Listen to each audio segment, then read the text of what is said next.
जो करना वो करके दिखाना चाहिए। करके दिखाने में वो सफल नहीं हुआ, बेटा और एक बार जाओ सीख के आओ, सीख के फिर से दिखाओ। दूसरी बार भी सफल नहीं हुआ, फिर से भेजना है, वो फिर से आना है, वो करके दिखाना है। अच्छा करके दिखाएगा तब क्रेडिट्स मिलेंगे, अंक नहीं है। कोई फेल हो ही नहीं सकता। We have assured that nobody can become fail। Fail है ही नहीं। सभी विद्यालयों का 100% रिजल्ट 100%। कितना अच्छा है। मैं फेल नहीं हो सकता, यही उसका आत्मविश्वास बढ़ा देता है। जीवन में भी फेल नहीं होगा। ये असेसमेंट है, research based assessment, discussion based assessment, discovery based assessment. ये असेसमेंट सिस्टम ही चेंज होने के कारण परीक्षा का भय समाप्त हो जाता है। और परीक्षा एक समय चलता है, उसका एक कालखंड डिक्लेयर करते हैं, घोषित करते हैं। उस समय परीक्षा देने के लिए मैं तैयार नहीं हूं, तो आप जब तैयार हो जाओगे तब परीक्षा दे दो। परीक्षा का भय समाप्त। दूसरा, 90%, 80%, 70% अंक के माध्यम से छात्र की तुलना समाप्त। अंक देंगे ही नहीं, क्रेडिट्स देंगे। 2 मार्क्स कम आया, मैं क्लास में फर्स्ट आना चाहिए, क्लास में मैं फर्स्ट आना चाहिए, फर्स्ट रैंक आना चाहिए, इसीलिए दूसरों को नहीं सिखाता। यदि मैं सिखाता हूं तो मैं फर्स्ट आना वंचित हो जाऊंगा। मैं फर्स्ट आना चाहिए, इसलिए जो मैं जानता हूं वो दूसरों को नहीं सिखाना चाहिए। यहां मुनि इंटरनेशनल के संस्थापक अशोक ठाकुर जी बैठे हैं, वो तो बाउंड्री को क्रॉस करने की बात करते हैं। थोड़ा साहसी प्रवृत्ति के हैं वो।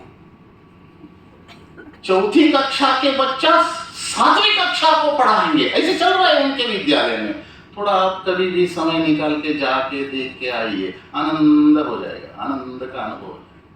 और 4वीं कक्षा का बच्चा 7वीं कक्षा को पढ़ा रहा है, तो परीक्षा का भय कैसे रहेगा उसको? कैसे अंक देंगे आपको? 100 कम पढ़ेंगे ना देने के लिए। 100, इसलिए अंक के आधार पर आकलन ये समाप्त हो गया।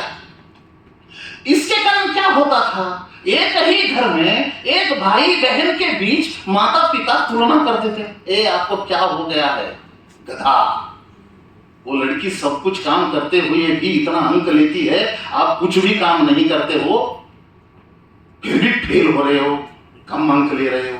ऐसे भाई बहन के बीच ही तुलना करते हुए इसका परिणाम क्या होता था? तुलना करने से वो दोनों के बीच द्वेष निर्माण होता है, ईर्ष्या। तुलना के कारण स्पर्धा, स्पर्धा के कारण ईर्ष्या, ईर्ष्या के कारण भय या क्रोध निर्माण होता है। ये विनाश की ओर ले जाता है, सुनिश्चित है। मैं इतना बताने के लिए जितना समय लगाया उससे पहले विनाश हो जाता है। कितना सुंदर शिक्षा नीति। तुलना समाप्त। हर व्यक्ति श्रेष्ठ है। क्यों श्रेष्ठ है?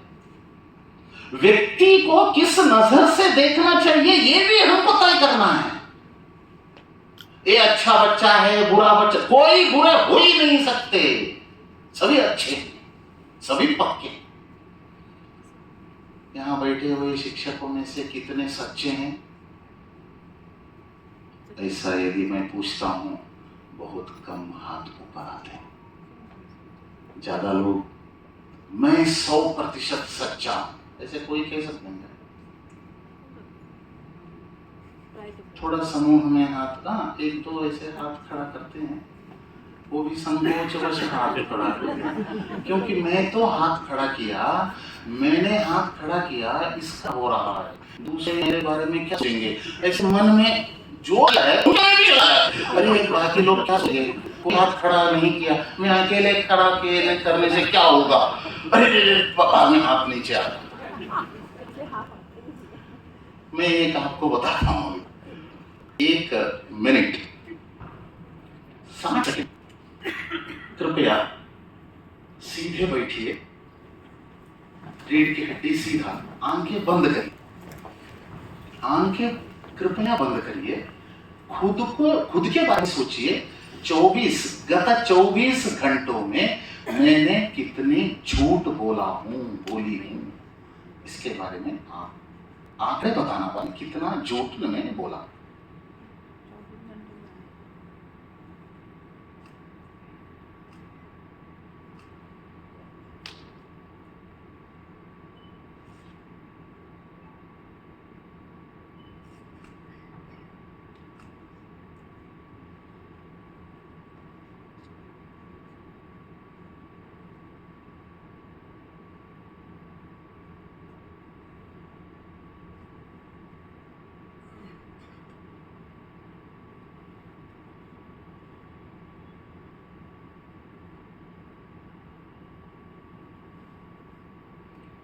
एक मिनट समाप्त हुआ। हाँ, अभी प्रश्न पूछता हूं, हाथ खड़ा करना। गत 24 घंटे में मैं 50 झूठ बोला हूं, ऐसे कोई है? नहीं है। 25 से 50 कोई नहीं है, क्योंकि वर्ल्ड रिकॉर्ड 17 है।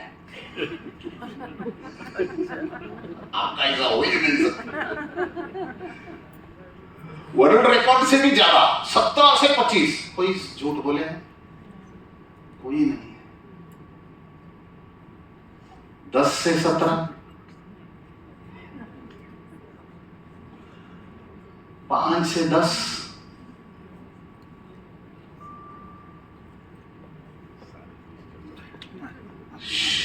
1 से 5, अच्छा 1 2 3 4 5 6 7 8 9 10 11 12 13 14 15 16 17 18 9 20 है ना। अभी सुनिए,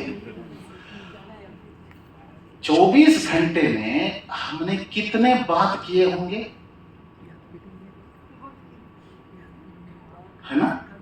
अनगिनत बात करते हैं, वो गिनती करना ही कंप्यूटर को भी बहुत मुश्किल हो जाएगा गिनती करना, इतनी बात करते हैं। उसमें 3-4 झूठ कितना परसेंट हुआ? यदि बोले हैं तो जबरदस्ती बोले होंगे, ऐसा ही मैं सोचता हूं। जानबूझकर फंसाने के लिए झूठ नहीं बोले होंगे, जबरदस्ती बोले होंगे, अनिवार्यता होगी, यानी परसेंटेज 0.001 भी नहीं आएगा। 1% तो संभव ही नहीं है। अभी बोलिए, हम सभी सच्चे हैं कि नहीं? है कि नहीं सच्चे? मैंने प्रूव करके दिखाया, यहाँ बैठे हुए सभी सच्चे ही।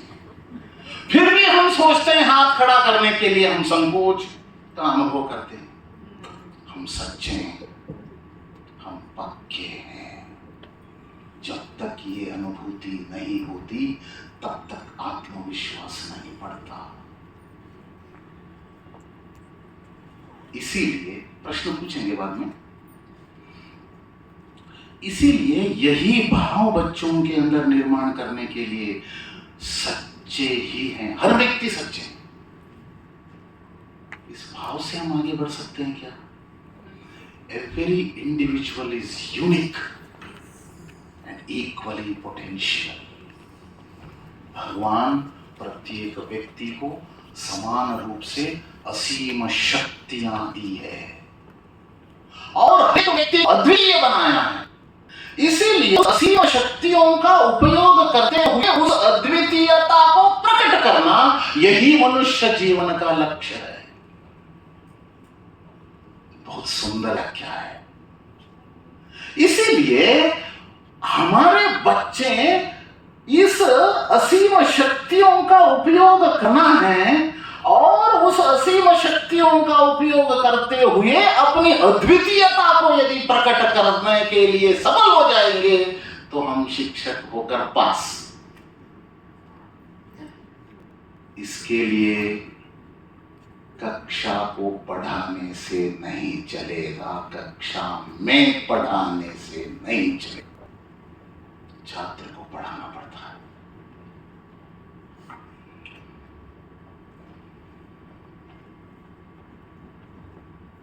इसलिए पेडागोजी में इसमें स्वायत्तता शिक्षक को दिया गया है। हर एक छात्र को कौन से पहले पढ़ाना, कौन सा विषय बाद में पढ़ाना, ये हर छात्र के लिए अलग अलग है। दो छात्र के लिए एक हो ही नहीं सकता। और the pace of learning lies on the student. The teacher has to decide, should not decide the pace of learning of the student. छात्र सीखने की गति को शिक्षक तय नहीं करना है, छात्र तय करेगा। उसके अंदर क्षमताओं को परखते हुए, समझते हुए सीखने की गति, ये राष्ट्रीय शिक्षा नीति में लिखा हुआ है, उसका पालन पेडागोजी में होना आवश्यक होता है। तब उसके अंदर जो ज्ञान है वो विकसित करते हुए अद्वितीयता को प्रकट करने के लिए स्वयं होकर जितने प्रकार के प्रयास करना चाहिए वो सभी प्रयास छात्र के माध्यम से हो जाएगा।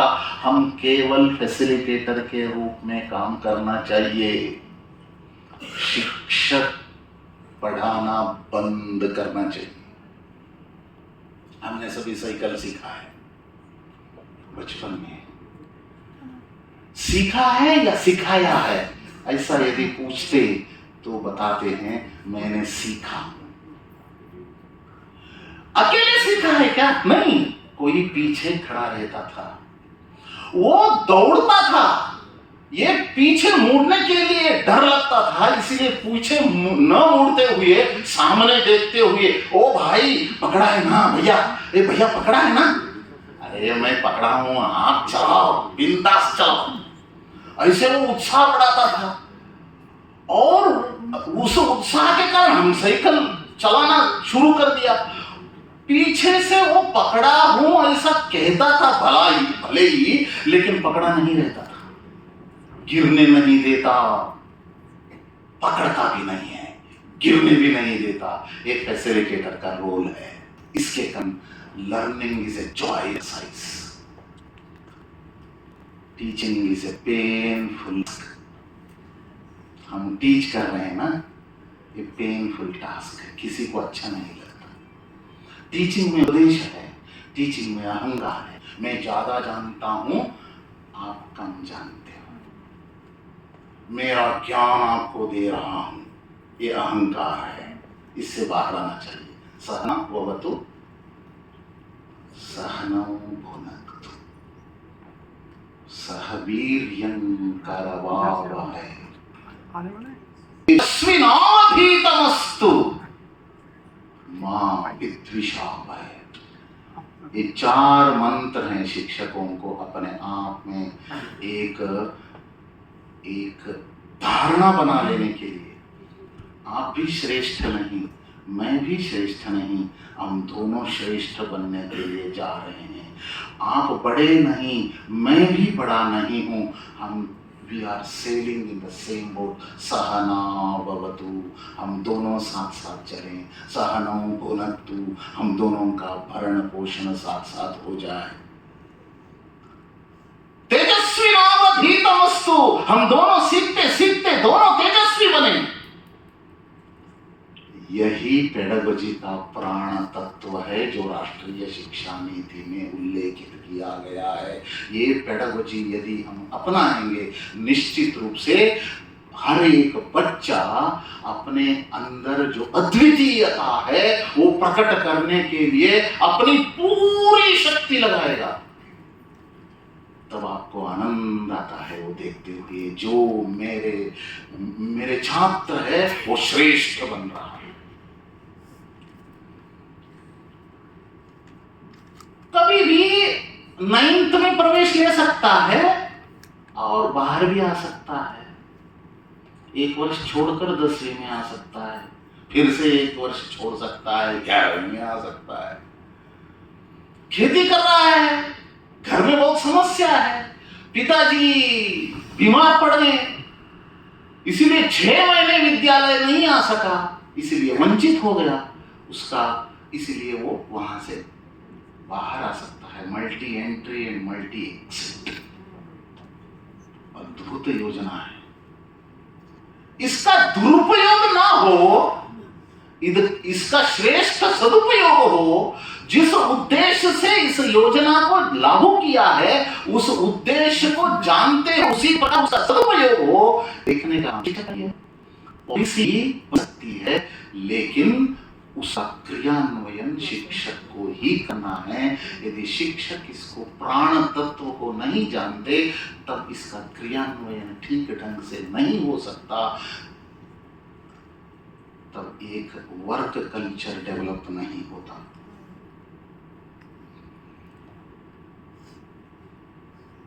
हायर एजुकेशन में स्वायत्तता अधिक है, स्कूल एजुकेशन में कुछ कम है मात्रा में। शिक्षकों को स्वायत्तता दी है। करिकुलम डेवलपमेंट में जो भी छात्र के विकास के लिए आवश्यक है वो सभी जोड़ा गया है। राष्ट्रीय स्तर का भी है, स्थानीय स्तर का भी है। करिकुलम यानी क्या? भारतीय चिंतन क्या है? From known to unknown. जो वो पहले आसानी से समझता है उसको पहले बताइए, उसको आनंद आएगा, हाँ समझ में आया, ऐसा लगेगा। धीरे धीरे उसको हाथ पकड़ के ऐसे ले जाइए, जो नहीं जानता है वहां तक पहुंचा दीजिए, धीरे धीरे उसको भी समझ में आ जाएगा। From known to unknown, from local to global. पहला लेसन ही अफ्रीका का जंगल। वो जीवन में कभी भी नहीं देखा ऐसे प्राणियों का चित्र दिखाते हुए ये है। अरे वो देखा ही नहीं है भाई, बिल्ली को दिखाओ पहले, रोज देखता है। कुत्ते को दिखाओ, फिर वहां से शुरू, ये तो मैंने देखा। ये सस्य शास्त्र, क्या बायोलॉजी को क्या कहते हैं? जीव विज्ञान। जीव विज्ञान सिखाते समय वो जो रोज विद्यालय आते समय जाते समय जो सस्य पौधे वो देख रहा है उसके बारे में पहले बताइए ना। एक कदम हिमालय के अंदर जो है वो जीव वैविध्य के वो क्या है, वो समझ में ही नहीं आता। इसीलिए from known to unknown, from local to global, from nearer to farther. LKG में ही अंग्रेजी सिखाना शुरू कर दिया तो गड़बड़ हो जाएगा।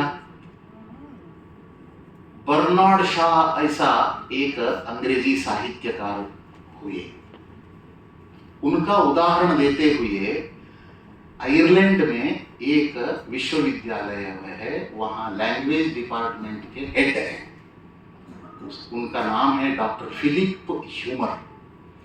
उन्होंने यूरोपियन देशों का 1000 बच्चों का बुद्धिमत्ता परीक्षा करने की एक प्रक्रिया उन्होंने चलाई। हम बताएं कि सभी को बुलाया, माता पिता भी आए थे।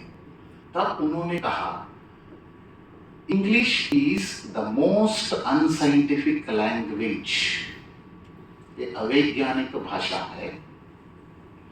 इसको बचपन से जो पढ़ता है या मातृभाषा के रूप में वो है, उसका IQ विकास नहीं होता। इन्होंने उस सभा में बताया। लंदन में बताना ये बहुत आपत्तिजनक है। तब उन्होंने अपनी सुरक्षा के लिए बर्नार्ड शॉ का उदाहरण दिया। बर्नार्ड शॉ ने ये बता रहा था, ऐसे बता रहे थे, ये मेरा वाक्य नहीं है, बर्नार्ड शॉ का वाक्य है, it is a most unscientifical language. क्यों? ऐसे श्रोताओं ने जो सभा में थे वो पूछा, तब उन्होंने GHOTI ऐसे लिखा, GHOTI। इसको पढ़िए, आप कैसे पढ़ेंगे GHOTI को? घोटी या घोटी, घोटी पढ़ेंगे ना। उन्होंने कहा GHOTI, इसको मैं फिश ऐसा पढ़ता हूं। सबने हंस पड़े, अरे GHOTI लिखा है, आप फिश कैसे पढ़ सकते हो? तो बर्नार्ड शॉ ने बताया, ये प्रत्यक्ष हुआ घटना है, मैं डॉक्यूमेंट के साथ बता रहा हूं। GH यानी उन्होंने कहा कफ और यनफ, इसमें GH को फ के रूप में आप उच्चारण करते हो, इसलिए GH को मैं यहां फ के रूप में उपयोग करता हूं। और विमेन इस शब्द में ओ को आप ई के रूप में उच्चारण करते हैं, इसलिए मैं यहां ओ को ई के रूप में उच्चारण करता हूं। GH यानी फ, ओ यानी ई, GHO यानी फी। नेशन में TI को श के रूप में आप उच्चारण करते हैं, इसलिए श के रूप में यहां मैं उपयोग करता हूं। GHO यानी फी, TI यानी श, GHOTI यानी फिश।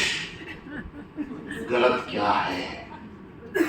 सभी ने कहा गलत कुछ नहीं है, इसीलिए ये अवैज्ञानिक भाषा है, कंफ्यूजन क्रिएट करता है। अंग्रेजी के विरोधी मैं नहीं हूं, अंग्रेजी मैं बहुत प्यार करता हूं, लेकिन हिंदी बात करते समय अंग्रेजी उपयोग करना मेरे लिए भी थोड़ा कष्ट होता है। अंग्रेजी बात करते समय अंग्रेजी में बात करेंगे, हिंदी बात करते समय हिंदी बात करेंगे। सभी भाषाएं अपने माँ ही हैं, लेकिन हम जिस खोक से जन्मे हैं उस भाषा ही अपनी माँ है। बाकी सभी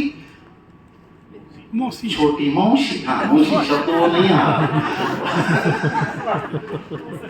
कुछ शब्द निकलते नहीं है, वो कर्नाटक से हूं ना, दक्षिण से हूं, कभी कभी आपका मदद ऐसा लगता है, इसीलिए आपको धन्यवाद देता हूं। सभी मौसियां हैं,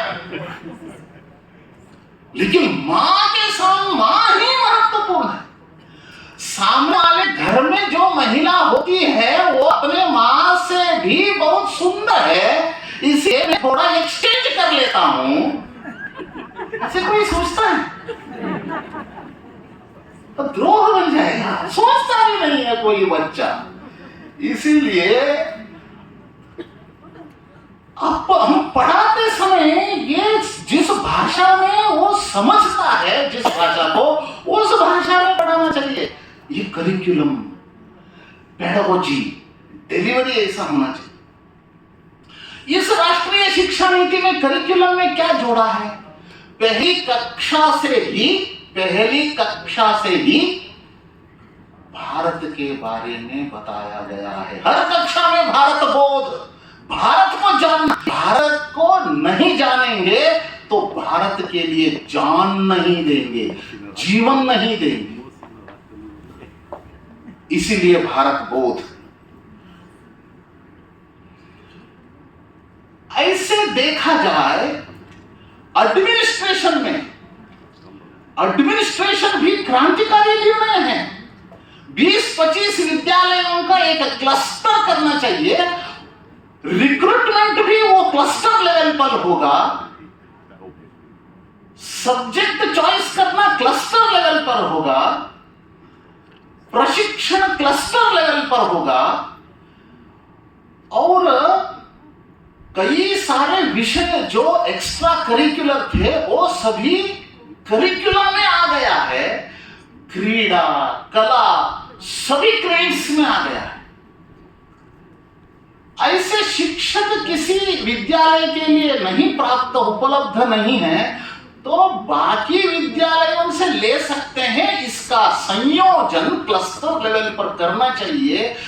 एडमिनिस्ट्रेशन राज्य के राजधानी से नहीं चलेगी, वो क्लस्टर लेवल पर चलेगी। शिक्षकों को भी ये स्वायत्तता दी गई है, 30% सिलेबस वो डिजाइन कर सकते हैं।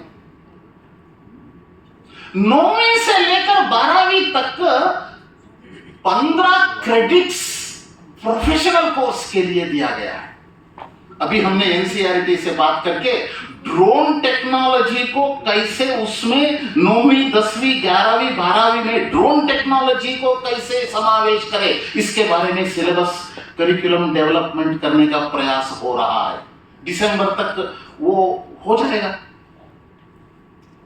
यानी 9वीं से 12वीं तक जो स्किल बेस्ड एजुकेशन इंटीग्रेट करने के कारण अपने देश का स्किल पॉपुलेशन अभी जो 27% है, इट विल शूट अप।